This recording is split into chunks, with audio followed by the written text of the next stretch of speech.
बिस्मिल्लाहिर्रहमानिर्रहीम। अस्सलाम वालेकुम। क्या हाल चाल है स्टूडेंट्स, कैसे हैं आप लोग। आज के दिन हम लोग स्टार्ट करेंगे फर्स्ट ईयर केमिस्ट्री का चैप्टर नंबर 4। और चैप्टर 4 के अंदर हम लोग पढ़ रहे हैं गैसेस के न्यूमेरिकल्स के बारे में। अब गैसेस के न्यूमेरिकल्स के अंदर आज के दिन हम लोग पढ़ेंगे इस चैप्टर की एग्जाम्पल्स और इस चैप्टर के अंदर जो सेल्फ असेसमेंट के क्वेश्चंस गिवन है टेक्स्ट बुक के अंदर। आज हम इन सारे न्यूमेरिकल्स को डिस्कस करने वाले हैं, तो शुरू करते हैं बगैर किसी टंटांट के। अब देखें यहाँ पे हमारे पास सवाल क्या जा रहा है एग्जाम्पल नंबर 4.1 के अंदर कि प्रेशर है एक गैस का, एक गैस जो कि फिल हुई हुई है ऑटोमोबाइल टायर के अंदर, यानी कि किसी गाड़ी के टायर के अंदर एक गैस भरी हुई है, ऑब्वियसली एयर भरी हुई है उसके अंदर। और उस गैस का जो प्रेशर है वो है 32.8 पाउंड्स पर स्क्वायर इंच PSI। हमने इस प्रेशर को कन्वर्ट कर देना है एटमॉस्फेयर के अंदर और किलो पास्कल के अंदर और टॉर के अंदर। तो चलिए शुरू करते हैं, कैसे करेंगे आइए ज़रा चेक करते हैं। एटमॉस्फेयर के अंदर कन्वर्ट करने का तरीका सबसे आसान है। हमें सबसे पहले ये याद रख लेना है कि 1 एटमॉस्फेयर बराबर होता है 14.7 PSI के। अब हमारे पास जो भी प्रेशर गिवन है हम उस प्रेशर को डिवाइड कर देंगे किस चीज़ से, 14.7 से। प्रेशर इन एटमॉस्फेरिक में लाने के लिए हम क्या करेंगे, हमें जो प्रेशर गिवन है, हमारे पास जो प्रेशर गिवन है वो है 32.8 PSI। हम इसको डिवाइड कर देंगे 14.7 से। जब हम 14.7 से डिवाइड करेंगे तो हमारे पास आंसर आएगा 2.23 एटमॉस्फेरिक। ठीक है, तो ये जो प्रेशर मैंने एटमॉस्फेरिक के अंदर निकालना था ये मैं यहाँ पर निकाल चुका हूँ। ठीक है, अब आगे बढ़ते हैं। हमने जो प्रेशर है हमने इस प्रेशर को किलो पास्कल के अंदर कन्वर्ट करना है। तो किलो पास्कल के अंदर कन्वर्ट करने के लिए हमने पहले इसको एटमॉस्फेरिक के अंदर कन्वर्ट कर लिया। अब एटमॉस्फेरिक से ही आप इसको किलो पास्कल के अंदर कन्वर्ट कर सकते हैं, बहुत आसान है। आप ये चीज़ अपने ध्यान में रख सकते हैं कि 1 एटमॉस्फेरिक बराबर होता है 101.325 किलो पास्कल के। ठीक है, तो मैं यहाँ पे क्या करूँगा, यहाँ पे हमारे पास जो प्रेशर है एटमॉस्फेरिक के अंदर वो प्रेशर है, देखिए पास्कल के अंदर मैंने लेकर आना है। प्रेशर जो गिवन है वो प्रेशर है 2.23 एटमॉस्फेरिक। इसको मुझे मल्टीप्लाई करना पड़ेगा 101.325 से। तो हमारे पास आंसर आ जाएगा मल्टीप्लाई करने के बाद 226 किलो पास्कल, और ये हमारा आंसर हो जाएगा। I hope you get the answer. अब इसी तरीके से अगर हमने ये जो प्रेशर है, ये जो 32.8 PSI का प्रेशर है, हमने इसको टॉर के अंदर कन्वर्ट करना है। तो पहले हम ये करेंगे कि पहले हम इसको एटमॉस्फेरिक के अंदर कन्वर्ट कर लेंगे, फिर एटमॉस्फेरिक से हम इसको कन्वर्ट कर लेंगे टॉर के अंदर। तो अब कैसे कन्वर्ट करेंगे कि हमारे पास प्रेशर एटमॉस्फेरिक के अंदर गिवन है 2.23 एटमॉस्फेरिक, हमने इसको कन्वर्ट करना है टॉर के अंदर। तो प्रेशर इन टॉर तो हमें निकालना है 2.23 एटमॉस्फेरिक, इसको मल्टीप्लाई कर देंगे 760 टॉर से, क्योंकि 1 एटमॉस्फेरिक बराबर होता है 760 टॉर के। ये हमें रिलेशन अपने जहन में रखना है। तो 2.23 को जब हम 760 से मल्टीप्लाई करेंगे तो हमारे पास सही आंसर आ जाएगा 1695 टॉर, और ये हमारा राइट आंसर होगा। I hope you get the answer. अब हमारे पास प्रेशर टॉर के अंदर भी कन्वर्ट हो चुका है, हमारे पास जो प्रेशर है वो किलो पास्कल के अंदर भी निकल चुका है, प्रेशर किलो पास्कल के अंदर भी निकल चुका है हमारे पास जो प्रेशर है, और हमारे पास जो प्रेशर है वो एटमॉस्फेयर के अंदर तो पहले ही निकाला जा चुका था। आइए बढ़ते हैं नेक्स्ट MCQ पे। नेक्स्ट न्यूमेरिकल के अंदर हमसे कहा जा रहा है, सेल्फ असेसमेंट का न्यूमेरिकल है। इस न्यूमेरिकल के अंदर हमें कहा जा रहा है convert the following Celsius scale temperatures into kelvin temperatures. हमने क्या करना है, ये जो हमें सेल्सियस के अंदर टेम्परेचर्स गिवन है हमें इसको केल्विन के अंदर कन्वर्ट करना है। तो हम कैसे करेंगे, केल्विन के अंदर कन्वर्ट करने का तरीका बहुत आसान है। सेल्सियस के अंदर जो भी चीज़ है आप उसके अंदर जो भी टेम्परेचर है सेल्सियस के अंदर आप उसके अंदर 273 ऐड कर दीजिए। जैसे आप -12 के अंदर आप ऐड कर देंगे +273, तो हमारे पास आंसर आएगा 261 केल्विन। यहाँ पे आंसर आ जाएगा 261 केल्विन। यहाँ पर आप +273 ऐड करते हैं तो यहाँ पे आंसर आ जाएगा 300 केल्विन। ठीक है, 43 डिग्री सेंटीग्रेड के अंदर अगर आप 273 ऐड कर लेंगे तो यहाँ पे आंसर आएगा 273 + 43 करने पर आंसर आएगा 316 केल्विन। इसी तरह से 110 डिग्री सेंटीग्रेड पर अगर आप 273 ऐड कर लेंगे तो ये बन जाएगा 383 केल्विन। और अगर आप 786 में 273 ऐड कर लेते हैं तो हमारे पास आंसर आ जाएगा 1059 केल्विन, और ये हमारा आंसर है क्वेश्चन नंबर 2 का, मतलब सेल्फ असेसमेंट के न्यूमेरिकल का। अब बढ़ते हैं नेक्स्ट न्यूमेरिकल के ऊपर। इस न्यूमेरिकल के अंदर हमसे क्या कहा जा रहा है, इस न्यूमेरिकल के अंदर हमसे कहा जा रहा है कि इस न्यूमेरिकल के अंदर हमसे कहा जा रहा है कि a cylinder contains 2.2 moles of oxygen. एक सिलेंडर जो है उस सिलेंडर के अंदर मौजूद है 2.2 मोल्स ऑक्सीजन गैस के। एक काम करते हैं, हम सिलेंडर बना लेते हैं। सबसे पहले लेट से ये हमारे पास एक सिलेंडर है और इस सिलेंडर के अंदर ऑक्सीजन गैस मौजूद है। जो ऑक्सीजन गैस इसके अंदर पहले से मौजूद है, मैं एक काम करता हूँ उस ऑक्सीजन गैस के मॉलिक्यूल्स को रेड डॉट से शो कर देता हूँ कि ऑक्सीजन गैस के मॉलिक्यूल्स ये पहले से मौजूद हैं सिलेंडर के अंदर। ठीक है, अब यहाँ पर कहा जा रहा है कि ऑक्सीजन गैस के जो पहले से मोल्स मौजूद हैं उसको मैंने N1 से रिप्रेजेंट कर दिया, वो होगा 2.2 मोल्स। ये 2.2 मोल्स वाले जो है रेड से रिप्रेजेंट किए हुए हैं, ये ऑक्सीजन गैस के मौजूद इनिशियल मोल्स है कि ऑक्सीजन गैस के पहले कितने मोल्स थे। उसकी बात कहा जा रहा है when more oxygen is pumped into the cylinder, यानी कि अब और ऑक्सीजन गैस जो है वो सिलेंडर के अंदर डाली जा रही है, तो गैस का जो वॉल्यूम है वो 2 डेसीमीटर क्यूब से चेंज होकर 3.4 डेसीमीटर तक चला गया है, 3.4 डेसीमीटर क्यूब तक चला गया है। यानी कि ऑक्सीजन गैस और एंटर करी जा रही है। ऑक्सीजन गैस जो और एंटर की जा रही है, मैं उसको ग्रीन कलर से रिप्रेजेंट कर रहा हूँ, ग्रीन कलर के डॉट से रिप्रेजेंट कर रहा हूँ। तो यहाँ पे ऑक्सीजन गैस और ज़्यादा भर दी गई है, जिसकी वजह से जो साइज़ है, जो वॉल्यूम है वो कंटेनर का बढ़ गया है। यानी कि पहले कितना था, पहले V1 था वो था 2 डेसीमीटर क्यूब, और अब यहाँ से 2 डेसीमीटर क्यूब से बढ़कर अब वो V2 हो चुका है। V2 हो गया कितना, V2 हो चुका है वो 3.4 डेसीमीटर क्यूब। हमें ये फाइंड आउट करना है कि ऑक्सीजन गैस के कितने मोल सिलेंडर के अंदर डाले गए। अब यहाँ पर एक कन्फ्यूजन हो जाती है बच्चों को, यहाँ पे कन्फ्यूजन ये हो जाती है कि यहाँ पर वो कितने मोल्स ऑक्सीजन गैस के जो डाले गए सिलेंडर के अंदर उनको वो रिप्रेजेंट करते हैं N2 से, हालांकि ये N2 नहीं है। जितने मोल्स ऑक्सीजन गैस के सिलेंडर के अंदर डाले गए हैं वो N2 नहीं है, बल्कि वो डेल्टा N है। वो हमें फाइंड आउट करना है। N2 क्या है, N2 का मतलब ये है कि अब टोटल मोल्स जो सिलेंडर के अंदर मौजूद है ना, यानी कि पिछले मोल्स और अब नए वाले मोल्स सारे मिला के अब जितने मोल्स हैं वो सारे के सारे टोटल मोल्स कहलाएंगे N2। तो N2 टोटल मोल्स हो गए। उस टोटल मोल्स में से अगर आप पिछले वाले मोल्स को माइनस कर देंगे तो हमारे पास डेल्टा N आ जाएगा। डेल्टा N का मतलब ये है कि बाद में ऑक्सीजन गैस के कितने मोल्स डाले गए। अगर ऐसे समझ में नहीं आ रहा तो मैं आपको एग्जांपल से समझाता हूँ। अज्यूम कर लें कि यहाँ पे पहले 8 मोल्स थे और आपने इसके अंदर और मोल्स डाले, तो अब 8 मोल से बढ़कर वो हो गए 11 मोल्स। तो मैं कहूँगा जो 8 मोल्स है वो है N1 और 11 मोल्स जो है वो है N2। यानी कि पहले कितने मोल्स थे, 8 मोल्स थे, और अब टोटल कितने हो चुके हैं, अब टोटल हो चुके हैं 11 मोल्स। तो आपने कितने डाले, आपने जो डाले ना वो 3 मोल्स डाले, सही ना। ये 3 मोल्स जो बाद में आए ना वो हमें फाइंड आउट करना है। इसको हम डेल्टा N कह सकते हैं। तो यहाँ पर वो कह रहे हैं कि एक सिलेंडर था, एक सिलेंडर के अंदर ऑक्सीजन गैस मौजूद थी। उस ऑक्सीजन गैस के मोल्स थे 2.2 मोल्स, जिसको मैंने रेड डॉट से रिप्रेजेंट किया हुआ था। जब ऑक्सीजन गैस के 2.2 मोल्स थे तो उस टाइम पर उस सिलेंडर का वॉल्यूम था 2 डेसीमीटर क्यूब। बाद में और ऑक्सीजन गैस अंदर पंप की गई यानी कि डाली गई, तो उसका वॉल्यूम बढ़ के 3.4 डेसीमीटर क्यूब हो गया। हमने ये मालूम करना है कि ऑक्सीजन गैस के सिलेंडर में कितने मोल्स डाले गए। तो पहले तो हमें ये मालूम करना पड़ेगा कि अब ऑक्सीजन गैस के नए वाले मोल्स ऐड करने के बाद टोटल मोल्स अब सिलेंडर के अंदर कितने हो चुके हैं। तो हम करेंगे, इसको कैलकुलेट करेंगे बहुत आसानी से। कैलकुलेशन का तरीका बड़ा आसान सा बेटा। हमारे पास फॉर्मूला होता है सिंस V1 अपॉन N1 बराबर होता है किस चीज़ के, V2 अपॉन N2 के। तो यहाँ पे V1 की जगह पे मैं लिख लूँगा 2 और N1 की जगह पे लिखूंगा 2.2। यहाँ पे V2 की जगह पे लिख लूँगा 3.4 और N2 की जगह पे मैं लिख लूँगा N2। अब यहाँ पर N2 जो है वो उधर जाके मल्टीप्लाई हो जाएगा, तो N2 तो उधर चला गया, N2 उधर जाके 2 से मल्टीप्लाई हो गया और ये हो जाएगा 2N2। जबकि 2.2 3.4 से आके मल्टीप्लाई हो जाएगा, 2.2 मल्टीप्लाई हो जाएगा 3.4 से। अब यहाँ पे 2 मल्टीप्लाई इधर आके डिवाइड हो जाएगा, तो ये हो जाएगा 2.2 मल्टीप्लाई बाय 3.4 डिवाइडेड बाय 2। तो हमारे पास टोटल मोल्स कितने निकलेंगे, हमारे पास टोटल मोल्स कैलकुलेट करने के बाद बेटा निकल जाएंगे 3.74 मोल्स। ठीक है, ये हमारे पास टोटल मोल्स आ गए। अब हमने मालूम करना है कि ये तो टोटल मोल्स हो गए, हमने ऑक्सीजन गैस के कितने मोल्स ऐड किए तो उसको हम रिप्रेजेंट करेंगे डेल्टा N से। तो डेल्टा N निकालने का फॉर्मूला हो जाएगा N2 माइनस N1।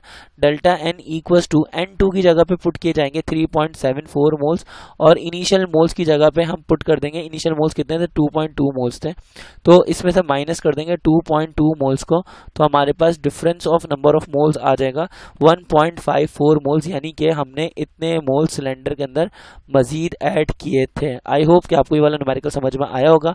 आइए बढ़ते हैं नेक्स्ट न्यूमेरिकल के ऊपर।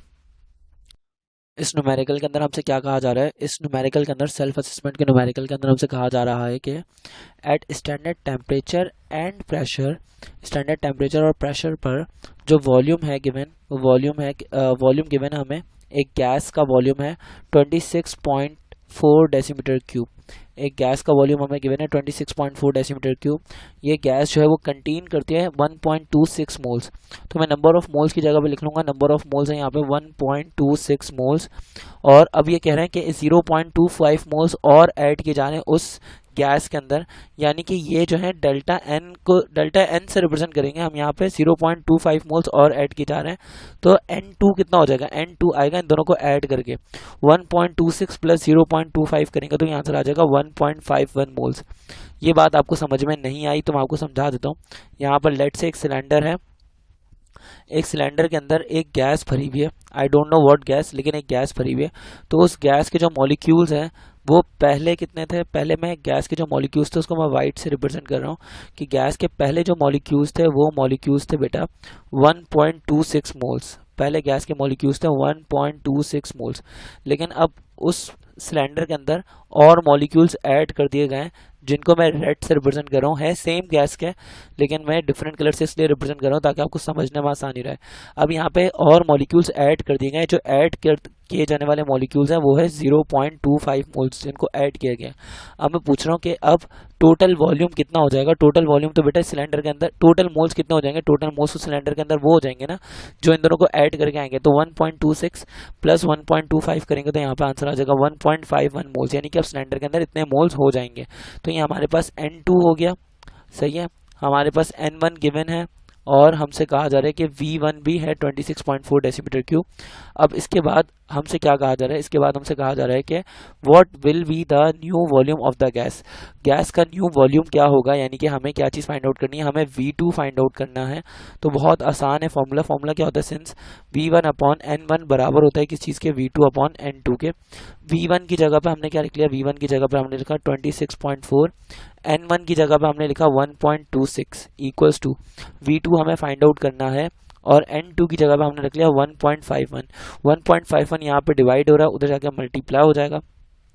तो यहाँ पे आपको सीधा कैलकुलेशन करनी है 26.4 मल्टीप्लाई बाय 1.51 और डिवाइड करते हैं आप इसको 1.26 से, तो टोटल आपके पास आंसर आ जाएगा 31.6, यानी कि V2 आ जाएगा 31.6 डेसीमीटर क्यूब। ठीक है, आइए बढ़ते हैं नेक्स्ट न्यूमेरिकल के ऊपर। यहाँ पर हमसे सवाल किया जा रहा है नेक्स्ट न्यूमेरिकल के अंदर, नेक्स्ट न्यूमेरिकल के अंदर हमसे कहा जा रहा है कि laughing gas N2O 30 degree centigrade पे और 820 टॉर प्रेशर पे वो ऑक्यूपाई करती है वॉल्यूम 10.32 डेसीमीटर क्यूब। हमें वॉल्यूम फाइंड आउट करना है जो वो ऑक्यूपाई करेगी स्टैंडर्ड टेम्परेचर पे और स्टैंडर्ड प्रेशर पे। कुछ भी समझ में नहीं आया, चलो पहले डेटा बनाते हैं। डेटा के अंदर क्या लिखूंगा, लाफिंग गैस है, लाफिंग गैस का टेम्परेचर बता रहे हैं T1 कितना है, laughing gas temperature 30 degree centigrade पे, 30 डिग्री सेंटीग्रेड को केल्विन में चेंज कर लें, ये हो जाएगा 303 केल्विन। तो लाफिंग गैस 30 डिग्री सेंटीग्रेड यानी 303 केल्विन पे, और प्रेशर कितना है लाफिंग गैस का 820 टॉर प्रेशर। टॉर प्रेशर को एटमॉस्फेरिक में कन्वर्ट करेंगे डिवाइडेड बाय 760 करके, तो 820 डिवाइडेड बाय 760 कर लेंगे तो हमारे पास क्या आंसर आएगा, आइए एक सेकंड बताता हूँ। तो हमारे पास आंसर आ जाएगा 1.0879, सही है। तो हमारे पास प्रेशर 1 आ गया 1.0879 एटमॉस्फेरिक, और इस टेम्परेचर और इस प्रेशर पर वो लाफिंग गैस ऑक्यूपाई कर रही है वॉल्यूम 10.32 डेसीमीटर क्यूब। तो ये वॉल्यूम V1 है 10.32 डेसीमीटर क्यूब। अब आते हैं ज़रा कॉइन की दूसरी साइड पे, वो बोल रहे हैं कि हमें वॉल्यूम फाइंड आउट करना है, यानी कि हमें V2 फाइंड आउट करना है जो कि ये लाफिंग गैस ऑक्यूपाई करेगी स्टैंडर्ड टेम्परेचर पे और स्टैंडर्ड प्रेशर पे। तो स्टैंडर्ड टेम्परेचर है 273 केल्विन और स्टैंडर्ड प्रेशर है 1 एटमॉस्फेरिक। ठीक है, तो अब आइए बात करते हैं आगे फॉर्मूला कौन सा लगेगा। यहाँ पे सबको देखकर ही समझ में आ जाएगा कि फॉर्मूला कौन सा लगने वाला है। यहाँ पे हमारे पास फॉर्मूला लग जाएगा since P1 V1 upon T1 बराबर होता है किस चीज़ के, P2V2 अपॉन T2 के, सही है। तो यहाँ पे हम क्या करेंगे, P1 की जगह पे उसकी वैल्यू पुट करेंगे। P1 की वैल्यू है 1.0879 और इसी तरह से V1 की वैल्यू कितनी है, V1 की वैल्यू है 10.3 और T1 की जगह पे क्या आ जाएगा, T1 की जगह पे आएगा 303 केल्विन इक्वल्स टू P2 की जगह पे क्या आएगा, P2 की जगह पे आएगा 1, वॉल्यूम V2 की जगह पे आएगा V2 और T2 की जगह पे आ जाएगा 273। अब यहाँ पे क्या हो जाएगा, थोड़ा सा और आगे बढ़े अगर हम, तो यहाँ पे क्या हो जाएगा 1.0879 अपनी जगह पर है, यहाँ पे 10.3 अपनी जगह पर, ये 273 इधर डिवाइड में तो जाके मल्टीप्लाई हो जाएगा, यानी कि 273 यहाँ पे आ गया। और इसी तरीके से नीचे डिवाइड में क्या लिखा हुआ है 303, यहाँ पे V2 1 से मल्टीप्लाई हो गया V2 हो गया। अब इन सारी वैल्यूज़ को हम लोग कैलकुलेट कर लेते हैं, तो 1.0879 इसको हम मल्टीप्लाई कर लेंगे 10.3 से और मल्टीप्लाई कर लेंगे 273 से, जो आंसर आएगा हम उसको डिवाइड कर देंगे 303 से, तो हमारे पास आंसर आ जाएगा 10.09 या 10 भी लिखने काफ़ी है, 10.0 लिखने की ज़रूरत नहीं है। तो वॉल्यूम आ जाएगा हमारे पास 10 डेसीमीटर क्यूब, ये हो जाएगा V2। I hope you got the answer. आइए बढ़ते हैं नेक्स्ट न्यूमेरिकल पे। तो नेक्स्ट न्यूमेरिकल हमारे पास सेल्फ असेसमेंट का न्यूमेरिकल है। सेल्फ असेसमेंट के न्यूमेरिकल के अंदर कहा जा रहा है कि एक स्टील का सिलेंडर है और उस स्टील के सिलेंडर के अंदर कैपेसिटी है 15 डेसीमीटर क्यूब की, यानी कि मैं कह सकता हूँ कि उस स्टील के सिलेंडर के अंदर कितनी गैस आ सकती है, कितना वॉल्यूम गैस ऑक्यूपाई कर सकती है, वो है कैपेसिटी 15.8 डेसीमीटर क्यूब। और उस सिलेंडर के अंदर हीलियम गैस भरी हुई है, हीलियम गैस का मास है 785 ग्राम, ठीक है। और हम कह रहे हैं कि किस टेम्परेचर पे भरा है, टेम्परेचर हमारे पास 20 डिग्री सेंटीग्रेड, और किस प्रेशर पे भरा है, तो pressure of helium gas, calculate the pressure of helium gas, हमें प्रेशर फाइंड आउट करना है हीलियम गैस का क्या होगा। अब देखें एक बात समझ लीजिए, हीलियम का एटॉमिक मास उन्होंने बताया है, mass molar mass of helium कितना है 4, ऊपर जो वैल्यू लिखी होती है वो एटॉमिक मास को रिप्रेजेंट करती है, तो मोलर मास ऑफ हीलियम है 4। आर की वैल्यू आपको पता है, आर की वैल्यू क्या हो जाएगी 0.0821। हमें यहाँ पे कौन सा फॉर्मूला यूज़ करना है, हम यहाँ पे बेटा ये वाला फॉर्मूला यूज़ करेंगे, since PV equals to NRT, तो हम लोग ये वाला फॉर्मूला यूज़ करेंगे PV इक्वल्स टू NRT वाला फॉर्मूला। अब यहाँ पे सबसे पहले तो हमें नंबर ऑफ मोल्स निकालने पड़ेंगे। नंबर ऑफ मोल्स निकालने का फॉर्मूला है mass upon molar mass. Number of moles equals to mass की जगह पर आएगा 785, मोलर मास की जगह पर आएगा 4।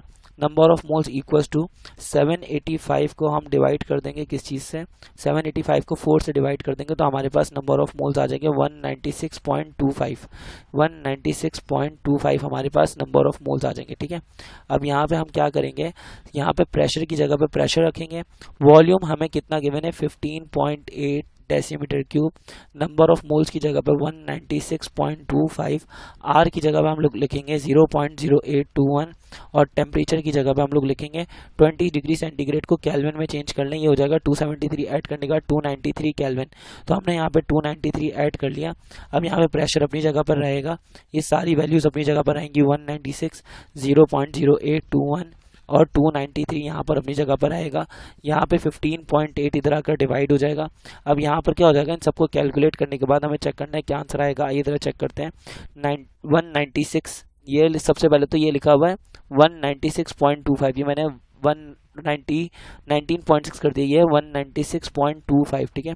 तो 196.25 इसको मल्टीप्लाई कर देंगे 0.0821 से और फिर इसको मल्टीप्लाई कर देंगे 293 से, जो आंसर आएगा हम इसको डिवाइड कर देंगे 15.8 से, तो हमारे पास आ जाएगा प्रेशर, हमारे पास प्रेशर आ जाएगा 298.78 एटमॉस्फेरिक, यानी कि मैं इसको अगर थोड़ा सा राउंड ऑफ कर लूँ तो हो जाएगा 299 एटमॉस्फेरिक हमारे पास प्रेशर आ जाएगा, और ये हमारा राइट आंसर है। अभी के लिए वीडियो हम यहाँ पर एंड कर रहे हैं। आई एम सॉरी टू से, लेकिन मेरा एक छोटा सा बेटा है माशाल्लाह से, और वो बार बार मेरे ज़ोर से बोलने की वजह से जाग रहा है, और ये रात के तकरीबन 3 बज रहे हैं जब मैं ये वीडियो रिकॉर्ड कर रहा हूँ, तो इसलिए मैं फ़र्दर और रिकॉर्ड नहीं कर सकता। मैं आपसे मिलूँगा इंशाअल्लाह नेक्स्ट वीडियो के अंदर, तो अपना ख्याल रखिएगा। ओके, अल्लाह हाफिज़।